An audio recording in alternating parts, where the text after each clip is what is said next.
Ако некој млад човек размислува дали да остане дома, ако една компанија бара нов пазар, ако државата бара енергетска стабилност, дипломатијата мора да биде дел од решението. Почитувани члени на комисијата, европската интеграција останува централна оска на нашата надворешна политика. Но нашиот пристап е јасен. Европската унија не смее да биде само далечна политичка цел. Таа мора да биде придонес кој носи конкретни придобивки за граѓаните. Уште денес. Во изминатиот период водевме интензивен политички диалог со институциите на Европската унија, но и со земјите членки, со јасна цел да ја објасниме нашата позиција, да ја афирмираме реформската агенда и да побараме фер, предвидлив и меритократски пристап кон нашето пристапување.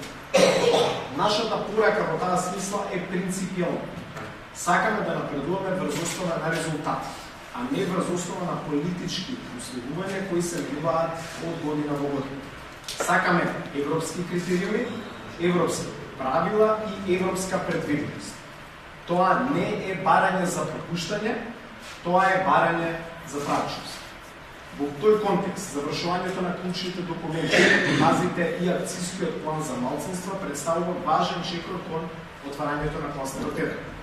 Работевме на постепена интеграција со политиките на Унијата, на искористување на планот за раз за Западен Балкан и на приближување кон единствениот пазар. Текната година го одржавме и првиот диалог за безбедност и одбрана. Тоа е суштински чекор. Државата повеќе не е само кандидат кој чека, таа е партнер кој придонесува. И не случајно, надворешната политика останува еден од највисоко оценетите области во извештаите на Европската комисија. Почитувани, кога зборуваме за меѓународен кредибилитет, мора да зборуваме и за нашето стратешко партнерство со Соединетите американски држави. Одбележувањето на 30 години дипломатски односи беше важен, символичен, но многу поважни се конкретните процеси. Средбите со американската администрација, вклучително и со државниот секретар Рубио, ја потврдија взаимната опредба за реактивирање и продолжување на стратешкиот диалог.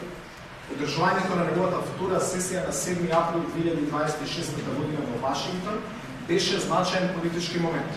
Станавме прва европска држава која реализира ваков диалог во рамките на мандатот на актуелната администрација. Западниот Балкан останува регион во кој стабилноста не смее да се зема здраво за готово.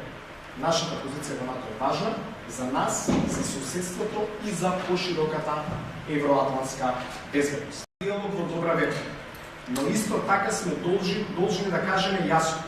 Европскиот процес мора да се темели на критериуми, а не на билатерализација.